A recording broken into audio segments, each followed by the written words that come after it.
So we got to go ahead and talk about this whole situation ongoing with Stephen A. and LeBron again, because LeBron went to the Pat McAfee show on ESPN, did a whole interview, talked about a lot of things. But one thing in particular, he talked about Stephen A. Smith, which led to Stephen A. responding on his own show. But don't the truth matter?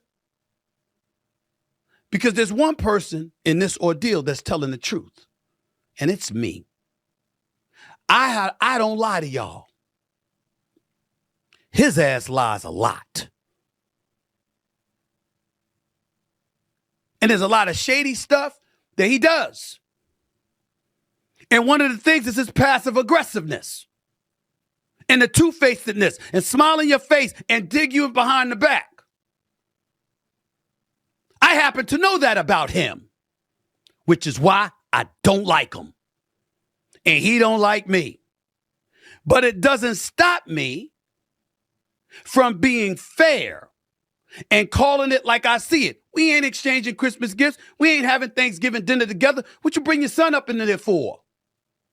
What you bring your family up in there before? You gonna go on Pat McAfee show, talk about you gonna protect your house. What you talking about?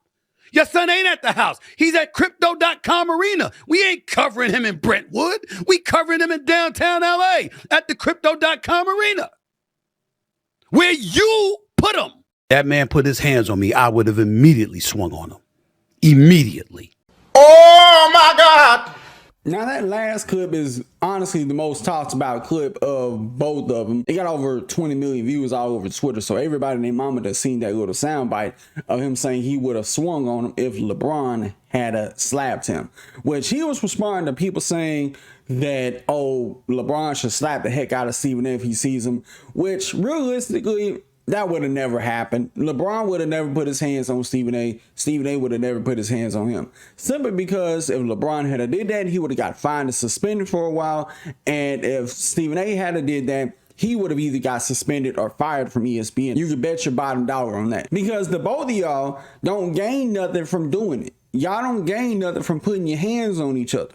Okay, now mostly because y'all in a public place, in a public arena where you got all these different sponsors and all the big wigs there watching the basketball games and stuff like that, they wouldn't have put their hands on nobody. Okay, nobody would have swung on nobody. It would have just been an AB conversation. Now outside of that arena, at a neutral place, okay, that'd be a different story. Because who would know besides those two, right? Thank God this is LeBron's last year, because at least next season we ain't got to worry about him and Stephen A. beefing, unless they end up beefing on a podcast he plans on starting up, or if he ends up working at ESPN, funny enough. Now, I've seen the conversation say, well, this is why, athletes need to be pushing back against people in the media. I can understand if it's like some sort of extreme scenario of Robert Parker saying what he said about RG3 not being black enough. Even though I bring that up, there is one thing Stephen A. said about somebody that really isn't getting that much of attention and that much press. Specifically, he was on First Take